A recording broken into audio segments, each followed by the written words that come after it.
So about a year ago, I went to the doctor because I had like it on my head. I tell everybody I went. I took a blood test because it was for my life insurance, but actually turned out I had psoriasis, and in my blood they found out that I had tuberculosis. Fuck. I'll be honest with you. I don't know what either one of those things are. It sounds bad though. Psoriasis, but then you're laughing at the same time, so I'm a little scared. Psoriasis is basically just a. I don't want to Oh, fuck up shit. your story. You're on the Yeah, edge. I'm on the edge. All right, son. Yeah, good. Psoriasis is basically just like a rash. Okay. Tuberculosis is a very deadly infection in your lungs. Oh my god, bro. So it was latent. It wasn't like active or anything like that. So I had to take like 3 or 4 months of treatment. I had to take like antibiotics every week, 10 big, huge pills. And oh man, what are you doing? 10 big pills once a week. I had to video myself doing it and submit it to the government so that they knew that I was taking my medication. Holy shit. Yeah, so now I'm off of it. So I'm going to the doctor tomorrow to get like another re-up my prescription for my psoriasis. And they test my blood every time, so I probably shouldn't be pounding shots because it's gonna show that my liver spikes. Yeah, they're gonna be like, what was this? Like, yeah, but whatever. It's the blue bottle that looks like a bong. That's what it is. Yeah, they're gonna rush you in for a liver transplant. Yeah. So it's all good. I'm not dying. Oh, that cheers to that, bro. Yeah. Another shot was good. Cheers. No more shots yet. You ever known anybody with tuberculosis? No, but now I do. Yeah. So it's treatable. Like you can get rid of. Like it's Yeah. So yeah. Okay, got you. How long does it take to kind of flush it out, or like? Ooh. 200 years. Yeah, it took about 3 months of solid hardcore medications. Yeah. Well, but only because it wasn't active. If it would have been active, it would have taken a lot longer. goddamn. Yeah, so I got lucky that it wasn't active. It just hadn't been active yet. Yeah. Is that right? You caught it. You caught it before when you needed. If I would have gotten COVID, it would have activated, and that would have been pretty bad. Wow. Wait, did they say that really? Yeah, It would have because activated? it infected the lungs. Oh, shit. Are you guys? Have y'all gotten COVID ever? No. No. Neither has my girlfriend. Yeah. It's a trip. Like she's the only person I know that has not got it. Yeah. You ever seen those memes? It's like a future being. Like, Yes. Yeah. Only person that hasn't had COVID in 3 years. Yeah. It That's how I feel. wilds me out. I'm like, maybe she's just immune. I mean, like, she works more than anybody I know, and she's at a bar with people that that don't care. That don't care. Yeah, Yeah. exactly. I mean, like, the clientele's great, but you also know what I'm talking about. It's like, people don't give a shit. Yeah. Kyle's had it 3 times. Mm-hmm. I'm pretty sure I've had it twice. The first one I know I had it because my smell and shit left, but I don't know. But then there's like the newer variation is where I don't think you lose your sense of taste or smell. You know what I'm Oh, saying? shit. Oh, Okay. man. So it's a little bit scarier. That's how I tested myself the other day. I went and took a shit and I could smell it. Damn, so maybe we have had it. Maybe. I have some tests in my Okay. in my pantry. And I took one the other day and it came up negative. Oh, that's good, Yeah. bro. Yeah, I got tuberculosis, but I didn't get COVID. Well, congratulations. Yeah. What's up, everybody? Welcome back to the best podcast in the city of Austin. We got Mr. Drew Walker from Fire from the Gods with us today. Hello. You know what Fire from the Gods is? They're a world famous rock band from out of here in Austin, Texas. So, ready, get up for Drew. Yeah. Thank you guys for having me, man. Yeah, of course. Appreciate Welcome. y'all. Welcome. Oh shit, we've known Drew for a long time. Hey, Yeah. way back. Yeah. Before we get too deep in, though, obviously, the setup looks a little bit different. Kyle's not here. Yeah. So, he doesn't have COVID again, though. I Yeah. promise. It's not COVID. So we're on Kyle watch right now. He could show up. He could show up at any time. So, Well, if he shows up, we'll get him in. You know? yeah, we're just gonna cut him in, and Yeah, we'll cool. just keep it rocking. I'm in his seat. We'll shuffle it around. We'll figure it out. Yeah. Well, shit, man. So, how have things been going with the band? Everything is good, man. We kind of done for the holiday season. We got a couple things coming up in early next year, but as of right now, we're kind of just laying low, doing the whole Christmas, Thanksgiving shit. Well, you just put out a new album recently, right? Yeah. It's so weird. Like, so we were on tour with 3 bands that are all kind of in the same label or management or some sort of weird tie-ins that we were on. So it was Five Finger Death Punch. Zoltan, he's a guy that kind of signed us to his label. They also manage a band called The Who. It's spelt with the HU. Oh, The Who? They're like, oh, yeah, I think I've heard of them. Yeah. So the Mongolian band, so they are like exploding in their hometown. They've got a huge following back home. Like there's like murals painted of them in their like, Congress building and shit. Like it's nuts. Like their whole fan base is crazy across these and even in the United States. Wait, did I hear that right? You said they're Mongolian? They're Mongolian. They're a throat metal band. We've done a tour with them right before COVID started. Because that's crazy, dude. Like, what the? Racist? You're not a fan of throat metal? So yeah, we did a tour with them right before COVID hit. We were actually in Ireland when they were kind of like not letting us back on a plane because it was like getting too close to that kind of time. Fortunately, we made it back home, and so we have a long history with them. And this most recent tour was us opening a 4-package bill. Us, The Who, Megadeth, and Five Finger Death Punch. So they're all kind of, like I said, somehow intertwined management-wise or label-wise. Yeah, I remember seeing that commercial on TV while I was watching like a basketball game. That's fucking weird. I never got to see the commercial, man. But like that, like I was having like my grandma hit me up that I haven't talked. Like my grandma, it's like my stepmom's, mom. Mhm. And I haven't talked to them in like years. And they sent me text messages saying like they hear me on the radio for like the commercial. I'm like, I don't get to hear that because I don't listen to a lot of terrestrial radio and stuff. So yeah. I definitely saw it on TV during a sports game. That's a I don't know if it was football or basketball. Whatever time of the year it was that sport. Yeah. Wait, what was memorable about it? Like because it was like saying it was like Coda and Five Finger and it had fire. It was fire from the gods. The guy was just like, "It's special guest, fire from the gods." Yeah, he sounds like a WWF. I was gonna say, he's probably dreaming of saying a band name like that. Like that's perfect for that voice. Yes, it is. Yeah. I always wanted that voice for shit like what we're doing right now. Because I feel like, every time you hear your voice, you're like, oh fuck. Oh yeah. Why do I sound like that? I definitely don't have a voice for podcasts. I don't know why I do this. Hey man, you got a great podcast voice. You want us to like put a voice filter on you? Yeah. Change your voice up completely. What's that? Dude, there's this plugin I use on Pro Tools all the time. Not necessarily for only vocals, but it's called Little Altar Boy. As bad as that sound, it's called Little Altar Boy, and it's made by Sound Toys, and it is such a cool plugin. But it would do exactly that. Makes you high pitch, low pitch, different semitones down or up. It's kind of a gnarly plugin. Nice. All right, Jerry, let's look into making Drew sound like a little altar boy. All right, sounds good. All right, so how long was the tour with Five Finger? That tour was one of the longest we've done so far. It was 9 weeks long. We were gone for about 11 weeks because we usually give ourselves, a few days to get wherever the tour starts, which in this case, I believe it started northeast as you can possibly get. I think like Spokane or, am I pronouncing that city right? Spokane? Yeah, we mess up names and stuff. Yeah. It was somewhere in Washington or Oregon where our tours normally start and finish. Wherever the furthest place you can get away from Austin is, that's where they usually start and finish. But, so yeah, we give ourselves plenty of time to get out there because we're usually like in an RV or something a little bit bigger than a van because we have a crew now that wouldn't really work with a van. And plus, we're just getting old. Our backs hurt. you need some room to stretch out a little bit. Bro, yeah. So, and like, our singer he's 6'4", so a van just won't work for laying down. So, yeah. I'm cool with that. Like, I mean, I'm like 5'8", so I'm head to toe. I fit perfect. But it's also, we're to the point now where it's like, okay, let's just spend the money and be comfortable for a tour that long, especially. Yeah, for sure. What's it been like working with Better Noise? Like this record that you guys just came out with. Soul Revolution? Yeah, yes. Soul Revolution. That's your first one with them, right? This is our second with them. Okay. So we had one prior, before we got signed to Better Noise, we were on Rise Records. We did one album with them. And then we kind of put out an EP that was kind of like a reimagined kind of thing. It was called Narrative, was the original album with Rise. When we first signed to Rise, we were getting pretty close with the owner. He took us out to like eat and like he's like, I got big plans, blah blah. And the dude unfortunately decided to sell the company closely after we signed.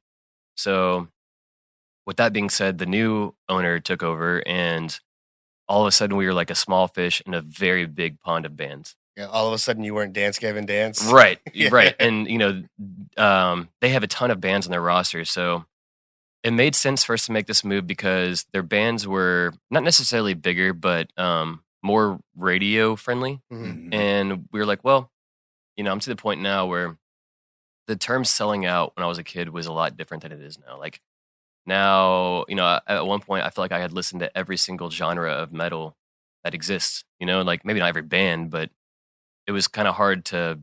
It was very rare that I would hear a band that I wasn't like, oh, that reminds me of so and so. Yeah.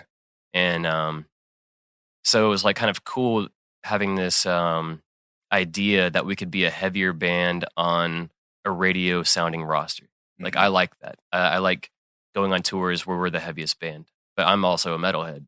Mhm. So, but being said, it's like a lot of old metal bands are, in our opinions, now as we get older, kind of more classic metal. Not classic metal. That's the wrong word. I don't even, like. I guess new metal, right? Yeah. So Classic for people these days. I yes, guess. yes, we have that term. But if you think about like bands like Disturbed or KoRn or Limp Bizkit, there's always singing or some sort of melody in songs that make it not like death metal or grindcore or something that only screams. And that's the kind of shit that like I feel like most parents hate. Yeah. It's like Yeah, I yeah, can't yeah. understand the lyrics. So Yeah, they hate the band Death. yeah. But those new metal bands, I feel like they always had something that like real metal doesn't have, and that's melody and more of a popular. They can get more fans, I guess, is the right way to put it. Yeah. It's more universal, Yeah, it's very approachable. right? To And it's Dream Theater. yeah, it's cool, man. I mean, like, and not just because the crowds are bigger do I want to play it, but it's like I said, as I get older, my music changes and my taste changes, and whatever I'm listening to, then all of a sudden I'll get burnt out on that. And like right now, I'm listening to different things than I ever have, and exploring even like country and stuff. Like I would never have done in the past, but now all of a sudden I've got these friends that are in that scene, and I'm like becoming more and more of a songwriter as I get older, and I'm like, well, I could do that, so I'll go try to check that out and see what it's about, and then I discover an artist that I actually like, Yeah. So Is that is that had an impact on like that different mindset, I guess, about music had an impact on this latest record? Or this latest release was primarily done by, so our drummer is a fantastic producer. He went to school for everything. He's great. Him and our vocalist went off to LA and wrote the majority of the album. We typically, like the album before that was more done as a band. But this one was kind of last minute. It just kind of was supposed to be a writing session. It turned into a month and a half recording session. Okay. And then, it kind of came back, and it seemed like we had a lot of radio style hits, but the label wanted something heavy and kind of brought back the fire, So I went to Houston. We recorded a song called Soul Revolution that ended up being the title of the record. And it kind of had more of that heavy vibe, more aggressive rapping and whatnot. So, yeah. I mean, I'm proud of the album. I like the song a lot. The Better Noise has been amazing to us. I mean, they've allowed us to go on these big ass tours and kind of get our name out there and stuff. So I have they nothing. got your RV, right? Yeah, right. I mean, we didn't buy one; we had to rent it and shit. Stretch you out. We should have bought one now. As many times we've rented one and stuff. Right, But it is what it is. But I have no bad words to say about them. That's good. Yeah. Yeah, I know a lot of people hate their labels. Yeah. Just kidding. I fucking hate them. No, just kidding. Nah, they've been great, man. Yeah, we were bracing for you to trash talk them, maybe. That's the best kind of podcast where you just throw all the heat, man. Yeah. Just worry about the consequences later. Yeah. What did I say? Shit. Mhm. We had to edit some stuff out of Costa's podcast. Oh, yeah? Yeah. Wait, did we? What Oh, did we take yeah. out? Well, I mean, I guess we can't say it right now. well, but I mean, I give me a give you hint. the gist of it. Yeah. He did a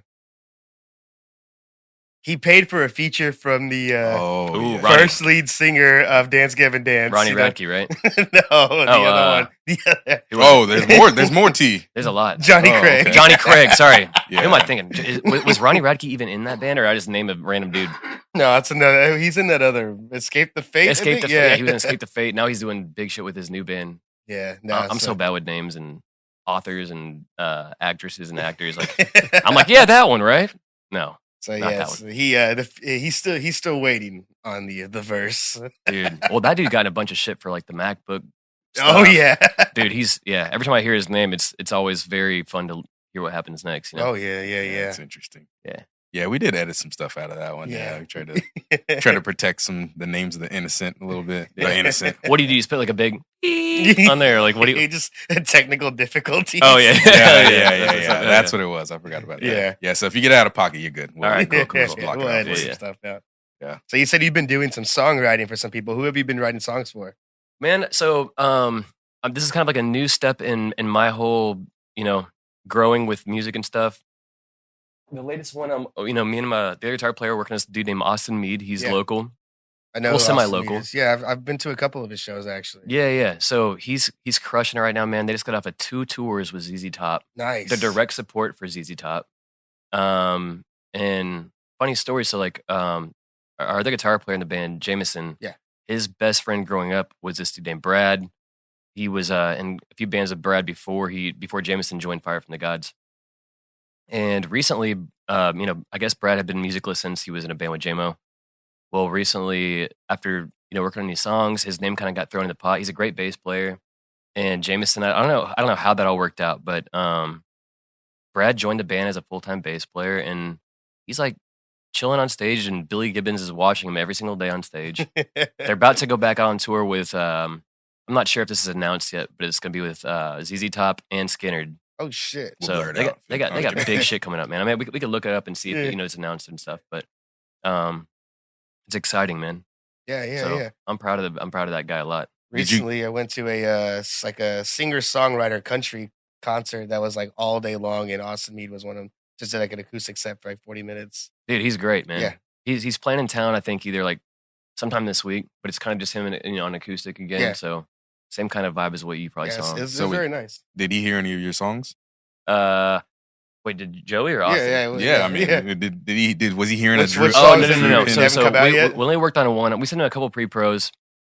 We were kind of recording that as this new Soul Revolution was getting recorded. We were not gonna lie, I was a little jealous. I was like, where's my invite? So it was one of those kind of things. But it just didn't work out timing, I guess, or budget wise. I don't really know the issue. But so we got together and started writing while they were gone, and that was one of the songs that we ended up doing. And I think Austin's team or whatever label, I think I don't really know his label situation. I think it's changing right now.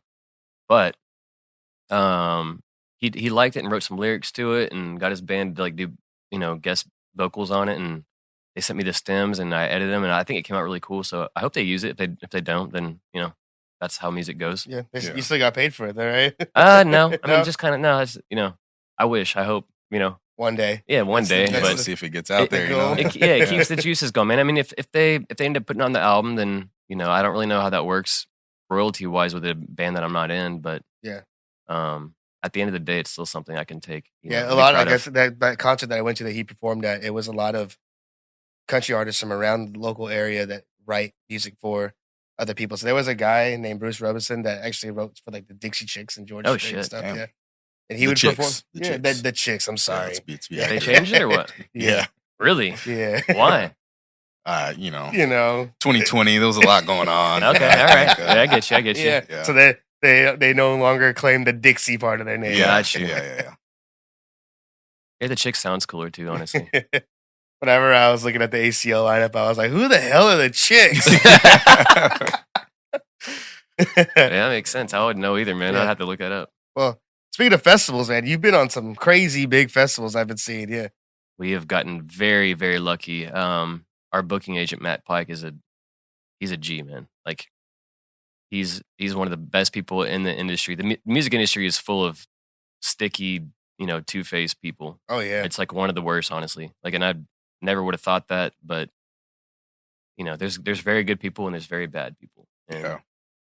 Matt Pike, shout out Matt Pike, but Shout out, Matt. that dude has gotten us on some badass festivals. I mean, like I said, Better Noise kind of contributed to that a lot, but we did a festival circuit in Europe earlier this year. Mhm. That was probably the most fun tour I've ever been on. We were in a Sprinter that had no AC because they don't have AC in Europe, I guess, in cars. Yeah. What? Like it's not even like a Yeah. it's not even like a thing. Like Yeah, they no, didn't even right. have an option for it because it's cool there a lot, right? Yeah, we're from Texas, Yeah. It's- Okay. We gotta have our We damn don't AC, understand man. that concept. Do they have heaters? Yeah, Oh, okay. yeah. They got like the ones that are on the wall that are like metal that look like coils. Trying to think of what those things are even called. I guess the they're thing at heaters. your grandma's house. Yeah. just like The thing in the that's double what- wide that Yeah. But that tour was incredible. It was based upon, I think the first two shows were Rock'em Ring and Rock'em Park in Germany. Mhm. One of which was, I can't remember which one, but sounds terrible, but there was this famous speech that Hitler made where there's like this crazy open field in the middle of this like fortress kind of looking thing. And I believe it was Rock'em Park. And we ended up playing an amphitheater indoors that was built on the same premise, but we snuck up to where he did the speech just to go smoke a bowl and kind of like be like, wow, like Yeah. there was some evil shit that happened Yeah, up was here. Kanye up Yeah. there? Yeah. Bro. Lurking in the shadows. So we were trying to, just kind of sage the area with our potent Yeah. weed essence. Yeah, there you go. And we're having to lay low because I don't really know what the trespassing charges are. There was no fence or anything. I mean, it was like just kind of coned off. Like, We don't want another Brittany Griner situation. bro, We oh don't, my we god, don't want y'all to get snatched up. Jesus, welcome home, Brittany. Yeah. But man, it was cool, man. Both festivals were great. We did a bunch that were really good. A couple of them got canceled. Nova Rock was canceled, and that was one of the main ones I really wanted to do. Foo Fighters were supposed to play, and obviously that'll never happen. I don't really know what their situation is like for touring ever again. Yeah. But there was a ton of festivals that either got rained out. I think we played all but 3, and I think there was 13 on the list. It's because it's just weather. Weather was either too hot or too rainy or whatever the situation Too was. hot. Bro. It was gnarly. Like I did not expect it to be the way it was. you know? Really? But one was so muddy that they were calling it like I don't know, like they couldn't let people into the area because of so much mud. Like they were getting stuck and stuff. What the hell? And we got there like last minute. We're the first band to play on main stage, biggest stage I've ever probably been a part of. They had a catwalk into the crowd about 50 yards. Nuts, right? So we're like trying to figure out like the wired mic situation. Are we have to go wireless, like rent one, or like what are we gonna do? Yeah. And we got all of our shit set up. We're like late getting in the festival. We're having to drive through a crowd of people and like get out of the way. But for them to get out of the way, they had to like get in the mud. So it's like we're not going the right way, but there's a language barrier. And honestly, thanks to our drummer Richie, he's bilingual or trilingual or whatever. He can speak fluent German, and the dude just he was an excellent person to have on a tour over there to like be able to communicate and stuff. But we show up to the stage like 15 minutes before we're supposed to go on. And at this point, we're pretty good at like getting shit done fast pace wise. But this includes like having somebody like pick up our gear from a van and then make sure it doesn't get in the mud and carry it by hand over to like where the stage is, take it up like numerous ramps, bring it up to like, the gigantic stage. And then we're having to set everything up fast pace. Yeah. Get it all set up. And I'm walking back to like finally grab a beer. And I see this dude walking up to me, and he's got like, he's a stage manager, I can tell. And he's got like, 14 walkie-talkies on him or some shit. Yeah. Not really, but and he's got this look on his face like, I'm about to tell these guys that something they don't want to hear. I'm like, no. And he's like, yeah, man. I just got confirmation that, y'all aren't playing. Because I kind of knew it because we were supposed to play in like 9 minutes, and there's no one let in the festival yet. So Yeah. I was hoping they just push back all the time slots, but that was not the case. So Yeah. Could have lost a few fans to the mud though, man. man, what was that? Quicksand style. Yeah, never ending story style.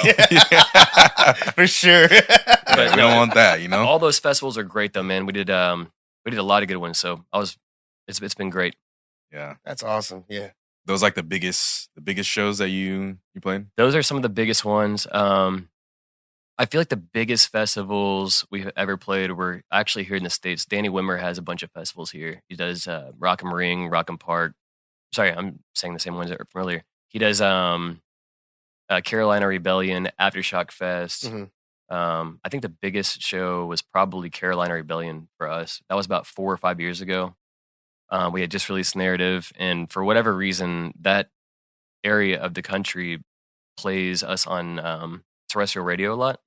So I think with that and Octane, the On Sirius? Sirius, Yeah. I think with their powers combined, that area of the world just listens to that kind of music more maybe, or Yeah. that Yeah. area of the United States. Yeah. And those people are just crazy, man. Like they're the best fans, but they will like literally camp out for like a week before that weekend starts, and then it's gnarly, man. Yeah, that was Nice. actually one of my questions is where's the most random spot that y'all are huge in? Bro, wherever Carolina Rebellion is, I think it's South Carolina. Forgive me if I'm wrong, but they have it set up on this. I mean, like, have you ever walked to like the RV or the camping areas in these festivals? I try not to. It is absolutely insanity. Yeah. Like A to Z, 1 through 100, and they're like little, spots that you can put your Yeah. vehicle on. And I mean, I was walking through there to like try to find one of the band members, and he's like, "Yeah, it's next to like the wacky wavy inflatable arm balloon guy." And I'm like, okay, well, I'm trying to find this shit. He's like, "Yeah, I think that's like T42." So I'm like trying to figure that on the grid, and I got asked basically, we had just played the show, and I guess they had a jumbotron stage on either side. And usually, I'm not the guy that's recognizable at all. I'm like the normal. You're looking not dude. you're not the 6'4" Yeah. black dude Yeah, in the that's band. not me. So like getting asked like, for autographs and shit is very rare for the rest of the band and stuff. But on my way to find wherever they were at in this grid system, like I got asked, "Yo, you want to take a hit of this bong? Hey, you want to bump at this? There you go. I got a horse drinkle." I'm like, dude, get the hell out of my face, man. I'm trying to find my friends and like Yeah. take a shot of booze, man. Like Yeah. y'all are hardcore out here. But those festivals are gnarly, man. I like all of them. That's my favorite shows to play is the festivals. Nice. Yeah. For sure. So can you rewind us all the way back? Can you take us back to the very beginning? How the hell did this shit start? Yeah, the pre My dad the and my pre, mom big hooked days. up. Yeah, exactly. Yeah, that used to be one of our questions. Like, tell Yeah. us about the night you were conceived. We'll take it back to the start of the band. Yeah. So I think the very first time I can remember is we did a EP, and I was sent a picture of the EP is like, on a burned disc, and it was handwritten like Fire from the Gods EP 2005. So I think that was the birth of the band sometime in 05. I don't know if that was like our first practice or whatever. Mhm. The lineup was extremely different than it is now. But it makes history, right? I mean, we're on our 7th singer, we're on our 4th drummer, 3rd bass player. So it just kind of goes back, but lineup was completely different. I mean, it was with, some of my best friends. Unfortunately, as you get older, you kind of lose touch with a lot of people. Yeah. But it sounded completely different. We were definitely a lot heavier in a sense, definitely different influences in a sense. But What do you think you were influenced by, like at the very beginning? the very beginning, I was listening to a lot of Norma Jean, Every Time I Die, The Bled, a lot of Southern metal kind of Mhm. stuff, a lot of bands that were local. I was influenced by like Set Aflame.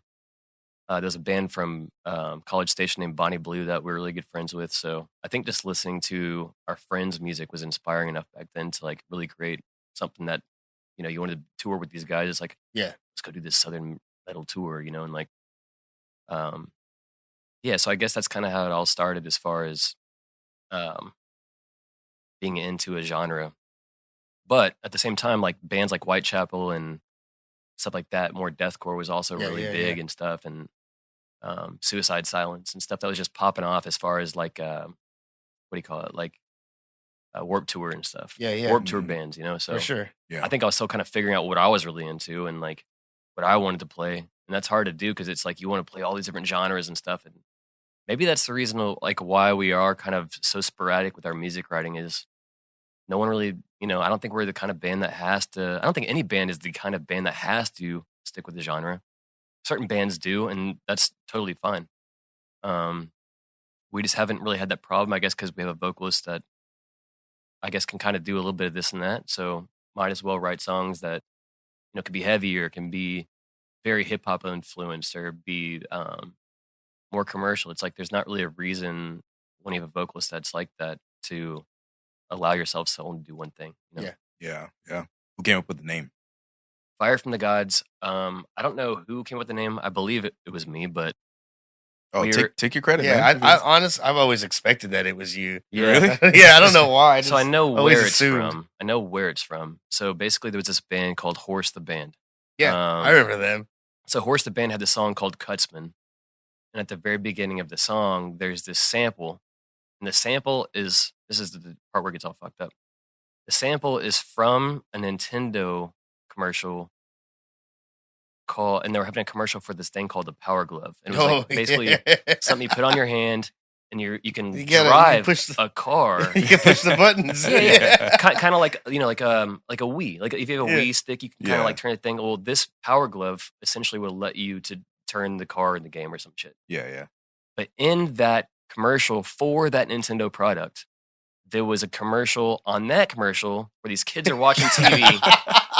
These kids are watching TV, and it's like something. I think it's a movie called The Wizard.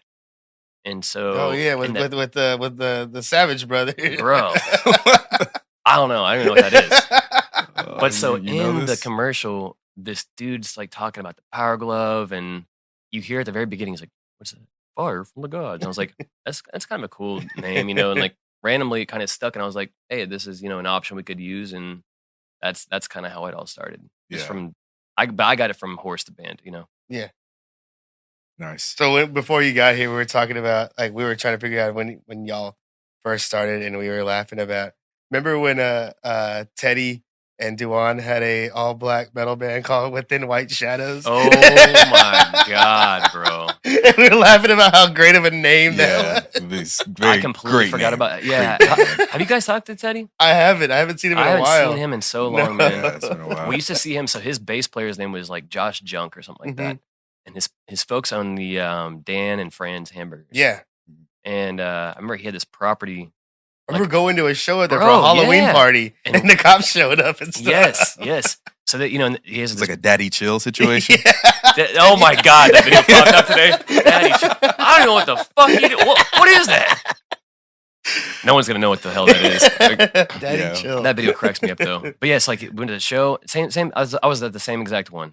But they had like that big warehouse, and they had like the Dan statue inside of there. It's like massive, tall, super sick property. I remember those shows are great though. Yeah, man. that was a lot of fun back in those days. Yeah. That was like really like when I feel like I could just like I was unstoppable drinking wise, I could just get so fucked up and like we were like we just had to work it out, we were 21. Yeah. You have like one DD and you have like legal. 8 people hop in one like Civic. Yeah. And somehow all hop in Zach Costa's brother's car. Yep. Hey, pile them in. Shout out Nathan. Yeah, Nathan. Man, so y'all have gone through a lot of different band members, like you said, right? So when y'all finally got signed to Rise Records, y'all put out the album Narrative, you said? Yes. So y'all got to do a retold with that with Jonathan Davis? Yes. How did that come about, and how was that, honestly? Jonathan Davis, I don't know who connected those dots. I'm trying to think. So there's this band called American Me that was a super heavy band back in the day. I was super influenced by them. And he was best friends with a dude. I think the guy that signed us was named Matt. He was the owner of Rise, if I'm not mistaken. I forget his name. Sorry. But either Tony from American Me got us, basically, he handed our demo off to Matt that got us signed to Rise. And I think it was either Matt that knew him or somebody knew JD from whatever, I have no idea. I'm imagining that's the only way I can think of it because he's a big shit, man. He owns a record label, and Jonathan Davis, I don't know who else would have introduced us. You call him JD? Yeah, not to his face. Okay. Just my boy. Say.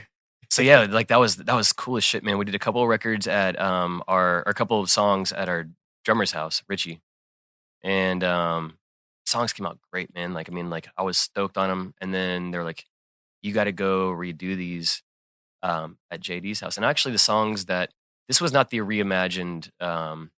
This is not the same one. Actually, no, I completely just backtracked myself. It was they added a song called Voiceless and a song called The Taste. Yes, and then I believe an acoustic track or something like that. If I'm not mistaken. It's been a long time. We don't play any of those songs and stuff. Play the Voiceless. But so we flew out to Bakersfield or drove out there. I can't remember. I think we drove out there.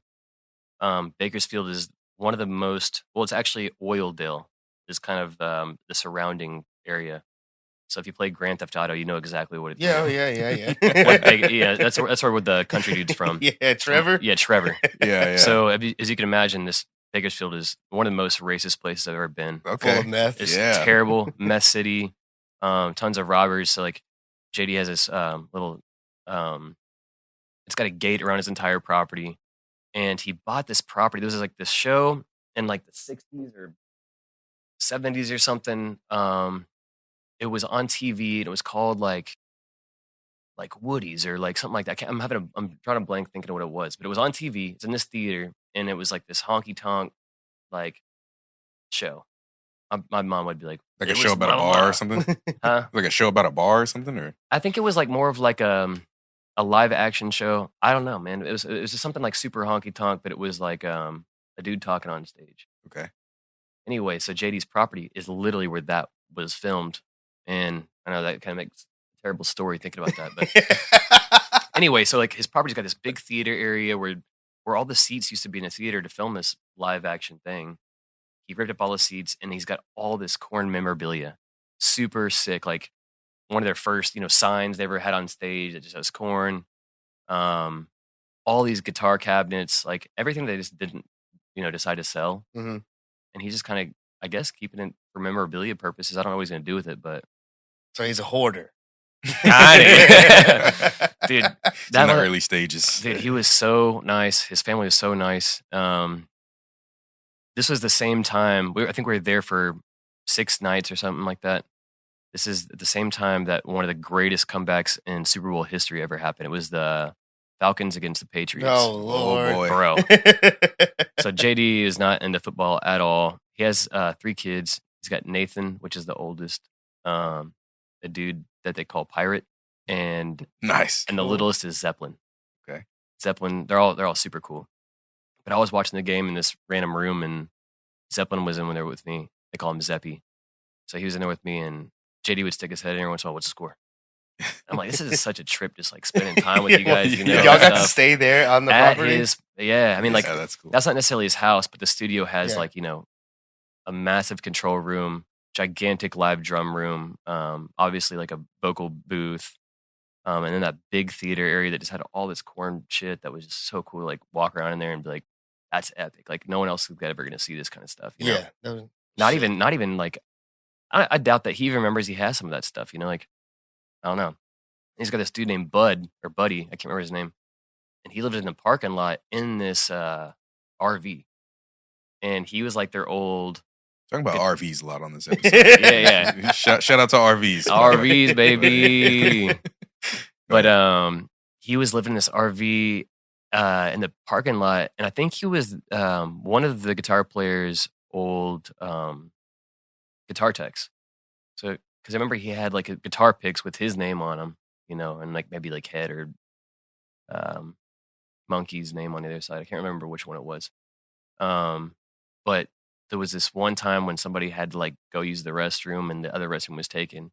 It's like, yeah, just go out there. It's all good, But he has this fake snake that like is under the toilet area. Like it's I don't really know how to explain it. It's kind of like this little cabinet right here, you know what I'm saying? And the toilet's kind of up, and the fake snake looks real as hell. You know what I'm saying? Like, so I think it was Bonner, our bass player, that went into there to, use the restroom, and it scared the hell out of him. And he was like, yeah, man, that's my pet snake. Like, just scared the hell out of all of us. I'm like, I'm not going to that RV ever, dude. Like, hell no. Yeah. But that experience was insane, man. Like he had this, he had a closet upstairs full of like hundreds of guitar pedals. Yeah. So at one point we're trying to figure out like effects for guitars. It's like, let's go in there and like kind of look around and stuff, and like, I mean, that was probably the most fun thing ever. Just being like, I want to try these 8 pedals out. And then we Nice. took them back to, the console room and got to like check them all out and stuff. Nice. Very cool. Who was Zeppy rooting for in the Super Bowl? I don't think any of them really gave a shit. Okay. I was honestly going for the underdogs, and I was like, oh, this game is crazy. Like, like Patriots at that point, like unstoppable. Yeah. I don't know if they had almost a perfect season that year, but I remember Tom Brady was in Tom Brady's mode. You know what I'm saying? Like he was Yes. crushing. Yeah.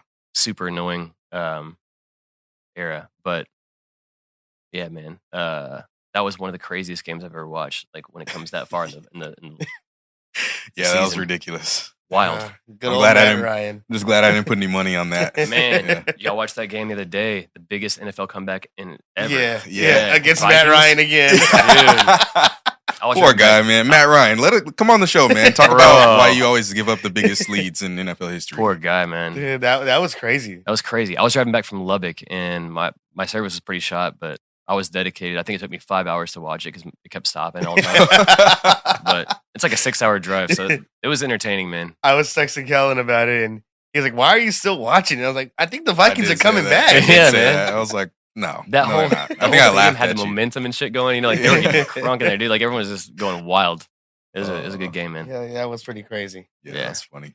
So you brought up your bassist, Bonner. Mhm. You two are the only original members left from the beginning, was, or no? Yeah, he was close to the beginning. We had a dude named Omar in the band a little bit before him, but Bonner joined maybe a year in or something like that. Maybe not even a year in. For a while, we just had 2 guitar players. We didn't have a bass player on stage. It was weird. I would just boost my bass on my amp, and my other buddy Tony, he would do the same thing just to make us have that low end live. Yeah. But realistically, that wasn't going to work for long. So Bonner is definitely the second oldest member in the band. And then the other 3 members were Tony, a guitar player, one of my best friends. Yeah. At the time, I think we're on our 5th drummer, or so 6th drummer.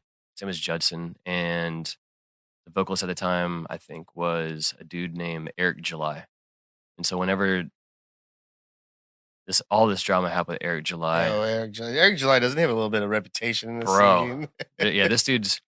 So we found him through YouTube. He does a lot of covers online. So, we're looking for a vocalist, and he just has all these covers where he's, does really good covers of different bands and stuff. So we're like, dude, let's hit him up, see what the deal is, and he was interested. And then shortly afterwards, it kind of just seemed like he didn't want to tour. He didn't want to tour. Well, that was a fact. We were, that quick correction. We were gung ho about getting on the road and kind of doing it that way. And he had a lot going on. He had a degree from A&M, I believe, or some school. Dude's a very intelligent dude, but he just wasn't kind of about that. He kind of wanted to just keep doing YouTube videos and had a different idea for how to get big. Well, didn't he start a band called Backwards after all that stuff? Yeah, so Backwards started. I mean, man, to this day, it's so funny. Like, there was so much drama that happened. Like, we basically, replaced him because he didn't want to tour. So I don't know if you're gonna call that parting ways in a good way or a bad way. I mean, it seems like it was a necessary move to make. Yeah, I mean, like everyone's kind of happy. He gets to keep doing what he wants to do. Yeah. We get to, remain doing what we want to do. But when he joined the band, we continued playing songs that we wrote with Michael Borrego.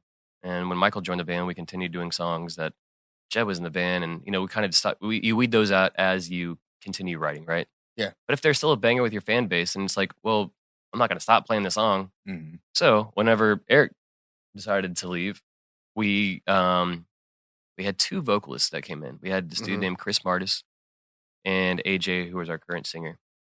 So we're doing this like double vocal situation going on, which is super cool. Allows each vocalist to kind of take breaks and breathe in between their lines and stuff. And Eric July had a lot to say. He's got a lot of bars, and he was honestly, I mean, like he was good, and he was really good at what he did. But as soon as we had this double vocalist thing going on and Eric July left, we re-recorded the song called "Eat," and that did not sit well with Eric at all. He's like, why would you do this? To a certain extent, it's like, yeah, maybe we should just left that song with your lyrics on it. But to our respect, we credited him on everything we did. Lyrics written by Eric July. He's a YouTube guy. It's like, why wouldn't we credit this dude? Like, we don't have anything bad to say about him. Like, at the time at all, I was like, credit needs to be words too. It's just kind of like you release an album and your producer helps write stuff. You credit that producer even though they're not on the song. Yeah. So wait, why did you guys why'd you redo it? We redid it because we hadn't released it yet with Eric. Okay. I think we had just released it, and then it was like, the whole parting ways happened. It's like, well, this will give us a chance to debut a song that we had just written as 4 other members of the band, hmm and still keep Eric's song alive with our new vocalist. I know that kind of does sound tricky, but It's like a bridge. So like, in our heads, it's like, well, the dude's song is still going to be a part of this band, but it's like almost like I don't know. It's a way to bridge the gap, like you're kind of saying. Yeah. I mean, it was like timing wise, and then like in your head, you're still giving him credit. So Right, yeah, right. it's So not it was like kind of an easy thing. Well, we found Eric because he's got a lot of followers online. He's got like 50,000 followers at the time on YouTube alone. Mhm. This is also like pre-Instagram and shit like that. Like I don't think any of those platforms really popping off, but he made a big name for himself and probably well deserved. So point is, to this day, man, we can release a song, this new album, and you'll still see like backwards fans like, get back Eric July, or like, backwards is better, and it's like, bro, like, get the fuck out of here. Like, this is nothing happened before the lineup we have now. Like, I'm not saying that backwards is not a good band. I don't know. I don't listen to them. I have no idea. yeah, But the I've point never is listened their to them that fans much. are relentless, bro, and it's been like over 8 years, 9 years now. And I'm like, you guys got to be like at least like 30 by now. Like, y'all are still sitting on the internet wasting your time because no one's reading your comments. Like, I'll see one occasionally just because, I do. I guess I do read the comments occasionally. It's Yeah, interesting. yeah. Like, especially when you put out a new record, you want to see how people are, Yeah. think of it and stuff. Yeah. But we're sitting here, 3 full lengths later, 2 EPs later, and every once in a while I see that comment, like, God damn, bro. I mean, apparently they're one of your biggest rivals. You should check them out. Yeah, Battle of the I Bands. remember when y'all had parted ways and how much shit he was talking about y'all Bro, as a band. Anyway, when y'all replaced him with AJ, I guess he just kept saying that y'all were trying to keep the gimmick going of having a black singer. I'm like, bro, our first bass gimmick. player was black. Before that, I was in a band with Bonzo and Jody. Yeah. I'm like, dude, like, I'm not just going for. I'm not just, like, this is not like that. It's like, Yeah, we've been diverse. Yo, Goddammit. come on, man. Like, get the race card out of y'all's head, And it's embarrassing because I'm like, y'all are looking at me like, it made me very uncomfortable. But I'm glad that whole situation is now dissolved. We were on tour and came back, and they happened to be playing in Austin, and we're like, fuck it, let's show up to the show. Let's just squash this shit, Hmm. And AJ's like, well, I'll do it. Let me talk to him. I'm like, cool. I mean, if they fight, they fight. Black to black, Yeah, I can Try to heal the divide. I'll be sitting there with my phone, recording it. And then all of a sudden, like, Come and Take It live. They were on tour with like Vanna and somebody else. Backwards was. Well, AJ disappears. We all lose him, and then he comes back like 2 minutes later. He's like, everything's good. Like, that's it. After like 6 years of bullshit arguing online and just keyboard warrior shit, I'm like, that's it. Like, why couldn't y'all just let this go a long ass time ago? So wait, that was really that really squashed it. I guess he approached him while he's sitting at his merch table, and he was by himself. AJ was by himself, and kind of just like, what's the deal? I wasn't there for the conversation, so I don't want to say what happened, but I'm glad all that's done, man. No offense to Backwards or any of those dudes. I just don't understand the whole hateful shit, No, I don't. It's like, I don't even know the rest of the band, man. Like, these guys, I don't know. Maybe the rest of the band's cool. Maybe Eric's cool. I don't know. I mean, everybody grows up, and hopefully it's all done. Yeah, Backwards. Come on the show, man. Let's talk Are about they it. even still a band? I have no idea. Oh, okay. Maybe not. Eric July. Come on, man. Let's talk about it. I mean, like I said, even when we spent time with Eric, like, I don't regret those times. It's just kind of, shit goes on, and here we are. So Yeah. That was one of the questions I was going to ask too. Is like, you coming from the very beginning, Bonner coming from the very beginning. It was like a long time, I think, before, from then all the way to like narrative and like narrative retold. Like, what was that whole process like? I guess, like, how was there any time in there where you thinking like, where are we going? Like, am I going to stop doing this, or like? So this is a perfect time for this question because we're still on the Eric July debate. Yeah. But so, we had this dude named Dave Dickens. He was our first manager. He loved the band with Eric July. He was like, dude, y'all are like one of my favorite bands. He used to do this thing called Headbang for the Highway. And what that is basically he would go on tour or have his coworkers go on tour, um, and they would host these battle of the bands. So, for instance, if they came to Austin, they would have like 8 bands on this battle of the bands, maybe even more than that, maybe 15. I don't even know. Start early, end late. But basically, the winner of the battle of the bands that day would be guaranteed a spot on like a tour that would come through later on in the year, like Summer Slaughter or All Stars Tour, Mhm. or something like where like Whitechapel or Chelsea Grin would be headlining, like some of these brutal ass festivals and stuff. But there were tours there were festivals that toured kind of like Warped Tour, right? Yeah. So it I ever wasn't seen just you on an All Stars tour before. yeah. So it wasn't just like a festival that would happen in one city and one city only. It'd be like a touring festival. Mm. So we started, working with Dave, and we won a couple of them. And who knows if that's because Dave's judging or not. I don't really know how he works, but at the same time, it kind of worked out for us. We didn't really ask questions, and so Eric July was still in the band for those, and that kind of allowed us to meet AJ, because after Eric quit, Dave Dickens also knew this band from Virginia that AJ was in, and he knew this band from there's another local band called Hero and Me, but our drummer Richie played guitar for Hero and Me. He's from Houston. So Dave Dickens kind of put all these puzzle piece members, basically the 3 guys that quit, were replaced by Dave Dickens winners in these other cities and stuff. Mhm. Yeah. So he was honestly like kind of the stepping stone that made Fire from the Gods the lineup it is now. So he was like your who's that guy that built like the Backstreet Boys and stuff? Oh, Lou Pearlman. Lou Pearlman. He's like your Lou Pearlman kind of. Okay, yeah. Essentially, yeah, I guess so, man. But I mean, I don't. All Yeah. right. Oh. That guy was. Oh, yeah. Yeah, I was about to say that's not offensive. No I hate wasn't to trying Dave Dickens. He just made it happen. Yeah. I was trying to give him credit. I was trying to give him credit, I'm Dave. sorry. Yeah. I gotta Wait, it's bleep pedo or that out. pedo? No, it's I don't- pedo. You Stop can't saying say it. I gotta bleep it out. Certain words. Oh man. Yeah. So, at any point, did you ever consider just quitting the band through any of this Man, lineup changes and all Yeah, that? there's a lot of change. I think everyone that's in a band has thought about quitting at one point or another. My time came when I was in this band called Insurgents. Yeah. They were kind of a little bit more aggressive band at the time. I wasn't liking like where the Eric July lineup was going. I'll be honest, we sucked live, man. I don't think we were very good live, and we weren't practicing enough. And I was in Insurgents, and we were practicing 5 hours 3 times a week, 4 Yeah. times a week.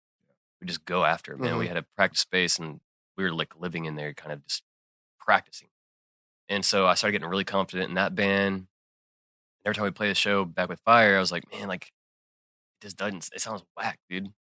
Something about it I just did not like. And so at that point, I really considered, dropping it for Insurgents.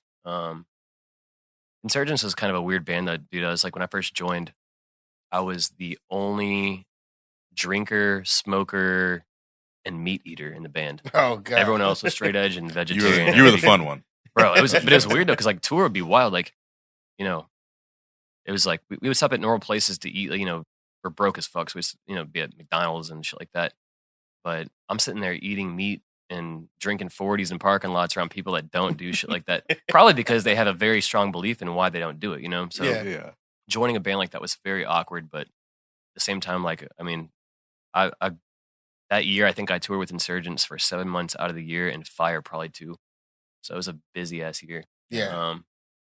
But I think also working that much just kind of gets you burnt out. So that was when I wanted to just go down to one band, but I didn't. And fuck, thank God, man. Like, I mean, time tells, man. Everyone says, stick to your craft and stick to this and shit. And like, it's true, Mhm. for me at least. I mean, if you wait it out, it took us, finding this lineup, and, with this lineup alone, I think we're 7 years deep together. So Okay. this lineup's been around for long enough to really work and grow together and stuff. So wait, so in that time, like what was the thing you held on to, or what made you like stay in it instead of just like dropping it? You know, sometimes I feel like when a lineup change does happen, um, it's kind of refreshing and it makes you kind of energetic again. Yeah. You kind of get this new spark. It's like, you hate to see it, but I don't want to say it right now because I love my girlfriend, but it's like whenever you're in a shitty relationship and all of a sudden you're single for the first time again, Yeah. and all of a sudden you're like, well, I got this new opportunity to go find somebody that, that's better. And that's not, like I said, the case in this situation at all, but with my current girlfriend. Yeah. But yeah. when you get out of something toxic, um, you get excited Yeah. because you're back in the market and whatever. Yeah. So I think that's kind of what that made me feel like. Is as soon as it ended, it's like, well, it ain't over yet. Mhm. We'll see what the next step kind of brings, and then Dave Dickens kind of finding us, that made it more interesting because he had friends like he's worked with a bunch of artists, and he would name drop a lot of people, and he's like, worked with Wu-Tang and shit. And I'm like, I didn't know Dave at this time. So I'm like, is this dude like being for real? Like, I don't really know, like, what to believe because he knows everybody. And like, at the time, it's like, this guy's new and he wants to manage my band. It's crazy. So, but come to find out, I mean, he introduced us to Matt Pike and like these people that I said earlier. And it's like, Mhm. he built us a good team. And then whenever we signed a Better Noise, that kind of parted ways with him. And they like all their management and all that kind of stuff in house. So that worked out best for us then. Yeah. So like you've had, I think you said you've had this like core group, like what, 7 years now? Mhm. What's kind of, what's like the creative process then with that group? Obviously, I mean, it's working. Like you Right, guys have been right. together for a while. So like, what's the process that y'all have how do you come up with like your music and your songs and stuff? I guess so. So far with this lineup, it's been kind of album to album. Like I said, this last album was kind of done in a weird way. Yeah. The last two albums have been with this dude named Eric Ron that's based out of North Hollywood. He's got this badass place. He just did the newest Godsmack record. He's worked with tons and tons of artists. He's a great producer. Um, Usually, I guess more recently, me and Jameson and our bass player kind of write more here. Richie's been writing a lot with AJ in Houston. Nothing really goes without going through Richie to go further. Like, we do pre-pro, right? Mhm. So we'll sit there and demo shit at my house or we'll demo shit at Richie's house. Honestly, I mean, if Richie's by far the best producer in the band, so it's like, it's kind of him and me and no one else really has like that kind of stuff, going in their houses yet. Um, but we usually demo stuff out, either with each other or not. It's not like how it used to be though. Like back in the day, we're going to music lab Oh yeah. and we just riff it Yeah. out together right there and make shit up, and it's like we take hours just to find a riff because Yeah. everybody's sitting there playing their own instruments and shit, and it's like kind of chaotic. But honestly, kind of doing it at your house is a lot more comfortable as an adult because you kind of do it in your own time. Somebody has a riff, it's like, well, come over, let's fucking write it, Mhm. Um, but I guess right now that's kind of how it is. I mean, JMO is a neighbor to me. Richie lives in Spring, Texas, and he's now in New York. Um, and then AJ lives like very far north. So depending on who writes the song, if we get something going, I'm like, yo, AJ, we got a couple, couple bridges or a couple of verses and choruses. Like, come down, lay some shit over it, and then we'll kind of build from whatever you lay down. Build lead guitars off of what he sings rather than opposite. Yeah. And it's a lot more comfortable. Everyone's got kids. Our bass player's got two. AJ's got two. And the rest of us, have girlfriends and stuff. So So wait, is that your preference or is that just like what works? I You know think what I mean? I Would you think rather it's everybody be in the music lab space? it's or- fun that way, but I don't think that's how anyone really does it anymore. I think it's a lot more affordable to be able to have a home studio and to have a Pro Tool session, up in your house and Mm. a laptop that can handle that kind of bandwidth and stuff. Mhm. So I think as I get older and technology gets cheaper, I don't have a lot of hardware for my guitar and stuff. I'm all in the box kind of guy. Like all my plugins are software. You know what I'm Yeah. saying? I got a Scarlett like you, but I really don't have a lot of hardware stuff or analog gear. So as things get cheaper and Black Friday sales exist and Oh stuff like yeah. that, You can bro. buy a whole suite of things. Yeah, There you every go. Black Friday I spend $200 to $500, and I get things that would normally cost a lot more than that. Yeah. But my favorite time of year, man. So now I'm just like sitting there, Just playing going with through playing each with all my new plugin. stuff. Yeah, yeah. But those are fun times right there. yeah, man. So I think, doing it in our spare time and allowing people to come over and record their parts, or us going to Houston and recording these demos that we have and turning them more into pre-production kind of stuff, that, eventually goes to somebody like where we all go to Eric Ron's, or they go to Eric Ron's, or JD's, or somebody that's more of a producer. We're the first band that ever went to JD when he was a producer role. Really? Yes. So he's got a mixing engineer named Bud that kind of did all the technical work on the computer. But Jonathan's got that creative mind, He was showing our vocalists how to, warm up a lot, and that was a trip, dude. And like seeing this $10,000 microphone he was using was insane. But I think for the time and day that we're in now, that's kind of the best way to go about it. Is, I'm not saying that's for everybody, but each band is different, and Yeah. I think that works best for us. Yeah, I think that makes sense. Do you feel like you've made it as a musician at this point after we go into Jonathan Davis's house and being on all these big festivals and going on these long tours? Man, I don't necessarily think so. Making it in your head when you're a kid is, you see rock stars back then and they are rich. Yeah. It's Now completely different it's now. completely different now that streaming exists and all that kind of thing. Like back in the day, like Limp Bizkit and POD, and we tour with POD, and like I would hear how much they would spend on music videos and shit. It'd be like a Yeah. quarter Oh, million. yeah. They spent like a $250,000 on a music video. A small movie. Wild Yeah. shit. Yeah. Wild shit. Papa Roach, same kind of thing. Like I miss that KoRn. era though. Those Same. music Yeah. videos are cool. And the whole TRL thing, like unfortunately they don't play like 30 seconds of a song. But, Yeah. but realistically, man, like they were throwing out big cash for shit. Yeah. And even I guess on a positive note is now we have iPhones that have 1080. Yeah. It's a completely different scenario now. But with streaming devices and all that kind of stuff, it's not like how it used to be. So I don't know. I mean, made it, I guess, is a term that it's hard. Do I say that as far as where I'm happy, or do I say like financially? Yeah. Like it's kind of a weird thing. I mean, it's not like I've never made money playing music. I mean, we're finally to the part where we're paying ourselves on tour, which is nice. Mhm. XM got to cut us a check at one point because we were the most played song on Octane in 2020. Nice. Our song Right Now was, so we got a little check for that. But realistically, it's not like I don't think bands nowadays will ever kind of get paid what they were in the 90s or anything like that. Oh yeah. Yeah. But then again, you see TikTok stars now that can build a whole fan base from social media and then go hit the road and have sold out shows. So it's quite it's cool to think in that aspect, Yeah. It's like if you can play your cards right and really do the social media game right, you can be well off. Just need one of your songs to go viral on TikTok. I'll show up for that one song and leave. Yeah, I was gonna Bro. say, I don't know though. Yeah. Yeah.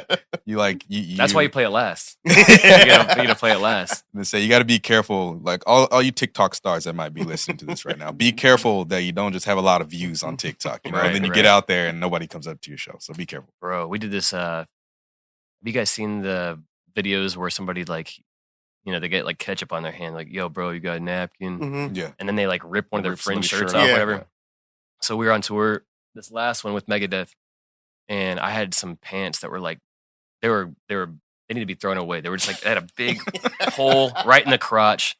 And I was like, I'm going to throw these pants away. And then I had this idea. I was like, we should do that same kind of thing and just make a video, right? And so we did, where my bass player comes over, he like rips off my pants. Like basically I'd have to show you guys. I'll show you guys in a little bit, but he's eating or he brings him watermelon. He grabs a watermelon, basically just squishes it. And he's like, hey, you got a napkin? And goes over my pants and rips them off my body. Like literally lifts me up off the table. And for whatever reason, dude, this video, I think, is sitting at over 9 million views now. And we get sent videos all the time from like Brazil. And it's like people recreating our video It's good content, with man. their It's good pants. content. And it's like every time I log into Fire from the Gods account on Instagram, it's maxed at 100 new followers, 100 new likes, 100 comments. It's wild, dude. Like people just love this fucking video. And I'm like, out of everything I'm y'all like, done. Yeah. I wish you guys would like this song as much, or give as much credit to this shit. Like They're like more skits. yeah, it's like we'll put out like a reel We had our buddy Shane come in and do videography for us on this last tour. I'm so glad we brought him because we've never had a photographer or videographer with us on the road. And he was making great content, getting a lot of behind the scenes shit. And we'll post, a song or like, a 30-second reel or some shit. Great, great content. But nothing's getting even 20,000 views. And this shit's at 9 million, bro. It's insane. And like every once in a while, it'll kind of stop, and then a week will go by, and then all of a sudden it spikes up 2 million. I'm like, what's going on with this shit? Like, it's just wild how that shit works. But Instagram got a weird ass algorithm, man. It does. Yeah, maybe you should. You found your calling. Yeah, it's got to start ripping my pants more and eating more banana peels and shit. That's the ones that stick. So there you go, man. Is there anybody that you haven't toured with that you really want to? Like, who's your dream lineup? And it's so weird. Our music taste is so, not divided. Just we're all over the place, man. I would love to tour with, someone like Slipknot. I would love to tour with Rammstein. I'd love to tour with Rage Against the Machine. Disturbed. I would go out with Nickelback. I don't give a shit, dude. Yeah. I like big ass shows, and I like catering 3 times a day. I'm cool at this point, There you go. Do y'all get a rider? Do y'all get to say what y'all want now these days? Only green M&Ms. Bro. So our rider the last couple tours is pretty simple. We usually, get 4 cases of White Claw, a bottle of Jameson every day. And then, if somebody needs smokes or if somebody needs something like that, we'll add it to the day, that day. At one point we had like 4 avocados a day on there. We're just making like avocado toast nonstop and shit. But man, I mean, there's so many bands I would love to tour with, and I would love to go out with bands even like bands that aren't necessarily metal. I would love to have AWOL Nation or something like that. They're on the same label. Yeah. I would do like we have songs that aren't so heavy, and it'd be nice to do something kind of more like that, and like gain those fans. We've been on 3.5 5-finger tours now, and I think all their fans have, if they haven't heard us yet, then they're not going to. So, yeah. You know what I forgot to ask you at the very beginning? How come you never took any of Joey's bands out on tour with you, bro? HBO, you ever heard HBO? Help a brother out. Come on, man. You know why? So these tours, we're the opening band. You know what I'm saying? Like we've never done a headlining tour, ever. Like I mean. Since we're way younger with a different lineup, this lineup has never done a headlining tour. So hopefully sometime I'm hoping in 2024. I think we have a lot of room to grow before then. Just because you do a big ass tour does not mean you have people coming up to your show. People show up late all the time at all. You know what I'm saying? So, yeah. But I would like to go to the band that isn't our style or genre, so we can gain completely new fans that have never heard of us. Get in front of some new ears. I'm not saying Megadeth fans are now our fans, because Megadeth fans are they're an age bracket that they're like who the fuck? Why am I here so early? Like why am I listening to this band? And you can see it straight up. You can tell when people aren't feeling it, and that's the other thing is 5-finger shows, Megadeth fans, 5-finger fans.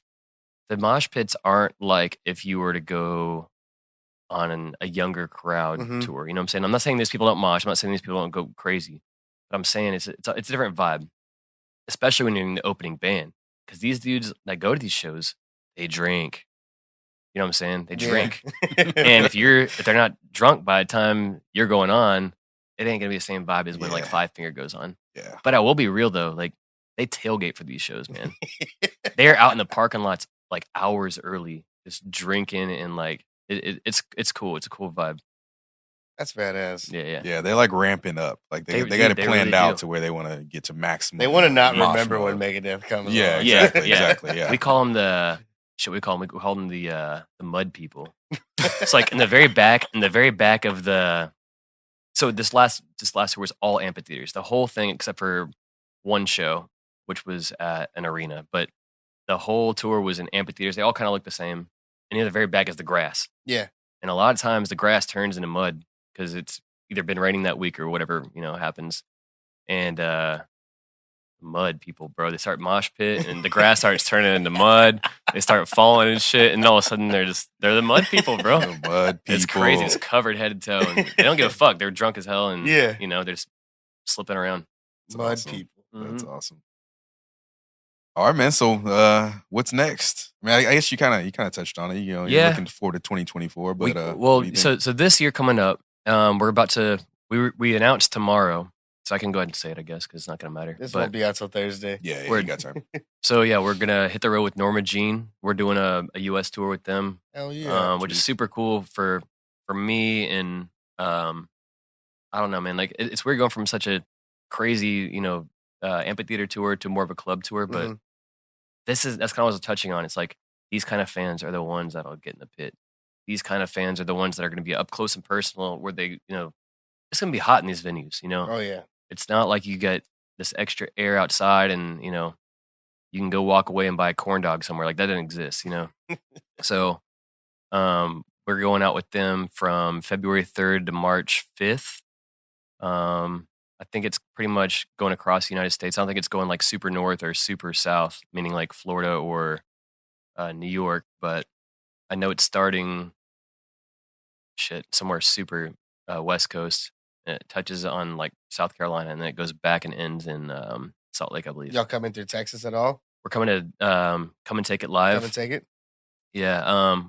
I'll send you guys a link whenever the announcement comes out tomorrow, so that maybe you guys can tag the flyer or something like that. Oh yeah. 100%. But Come and Take It is our home base, man. Our tour manager Anthony Stevenson owns Come and Take It. Him and his buddy Ben. So it'll definitely be a homecoming show for us. And I think Norma Jean is gonna be like one of those bands. It's like, once again, we're not gonna be the heaviest band, and that kind of bums me out. But at the same time, like I hope we can make some new fans from there. I'm guys. sure you will. Yeah. Yeah. So I'm excited for it, man. Nice. I have a bearded dragon named Norma after the band. So it's like, I'm excited, man. I've loved that band for a long ass time. For sure. But yeah. Sweet, man. Is there any plans that you can't talk about that are after this March? Honestly, I don't know of anything in our future after this tour. We were kind of looking at doing a headliner, but then the Norma Jean offer came up, and I was like, okay, well, that sounds great. Let's kill it with them. I don't know about any festivals this year, but the majority of those festival circuits, it's like if you do one, like say you play Aftershock or whatever, you won't be able to play it the next year. You kind of got to wait a year or two, and then they'll be like, okay, we're gonna send you an offer, and if it works for you guys, or if you're not on tour, then you can go do it again. But I can't wait to see like what festivals are coming, because like I said, that's my favorite shit, man. All right. You got anything else, Joey? What do we got for Drew? What's your favorite dark chill spot in Austin? There you go. Back in the day, I'd say Sidebar. Now That was my favorite dark chill spot too. You could look up Sidebar Pour in the Urban Dictionary, Urban Dictionary, and it was like you knew, Sidebar man. Pour. Like if you're going Sidebar, you're getting fucked up. Nowadays, I'd say my favorite dark spot.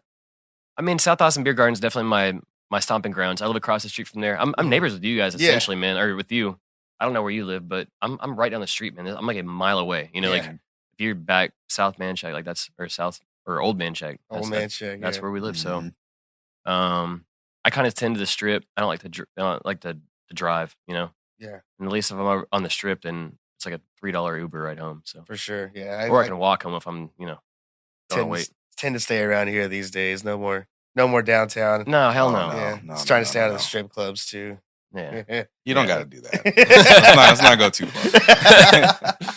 No, but I think that segues into the Austin question, right? Yeah. Let's get into the Austin question. So we have a question we want to ask everybody that comes on the show, right?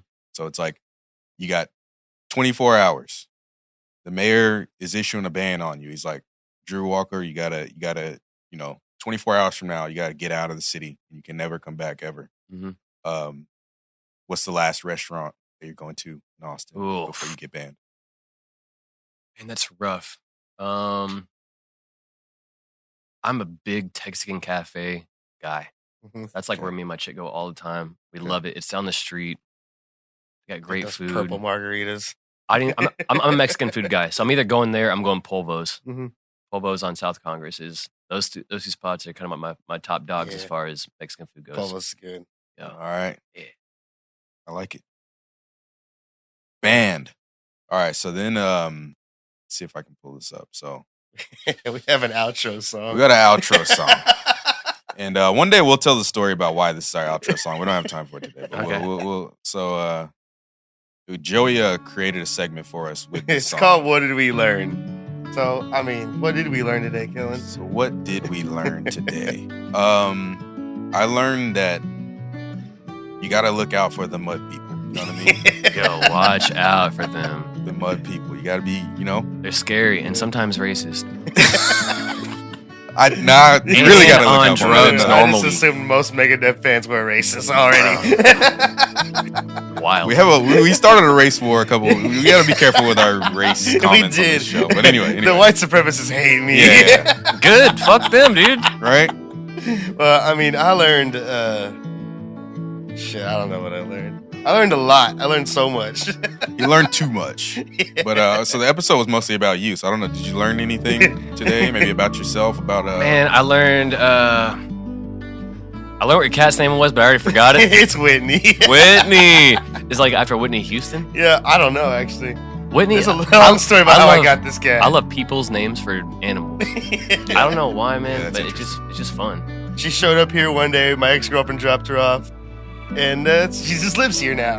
She was supposed to take her back at one point, and it Just didn't never happen. did. Yeah. Didn't happen. Well, Yeah. no, I learned where your house is, and Yeah. how to fuck up your house if I needed to. There Yeah, you that's go. right. There we Just go. kidding, just kidding. Is there any where should we direct people for the band? So Plug yourself. Plug your band. plugs. My band is Fire from the Gods. It's pretty much the same on all social media. My Instagram handle is Tooth Booth. I don't know why it's named that, but Good. I was just about to ask you yeah. that. Yeah, Follow my he seemed ass, fine, man. though. He seemed Yeah, fine. an old drummer of ours made me the account. He's like, you gotta have some social media. What do you want to be called? I was like, I don't know. He goes, is Tooth Booth. I was like, okay. And now I've always thought that was weird. it's very weird. I learned that there's no meaning behind Tooth Booth. There you go. So whenever I try to, say I'm gonna get rid of it, people are like, you can't get rid of it, dude. Like that's your name. I'm like, yeah, but they're not gonna. How can you search for me and try to find me if that's my name? So That's tough. I don't know. I'm not really on social media a ton unless I'm on tour. Yeah. Gotcha. It's hard to post shit because my normal life is like, it ain't like I'm doing shit. Like I'm just doing normal shit. Like no one wants to see like what I'm eating for dinner and shit. Like They do. People are interested. they might. The people in South Carolina want to see that shit. My chick is a great cook, so honestly, I should probably post her stuff more often because it's really delicious. All right, well, we made it this far. Please like the video.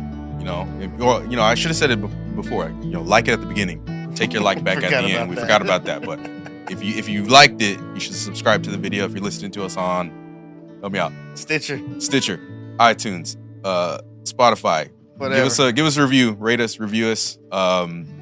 That's it. We're out. The song's about Later. to end. Peace. Ooh. Hell yeah! Hell yeah, brother! Fuck yeah, motherfucker! Made it, man. Did.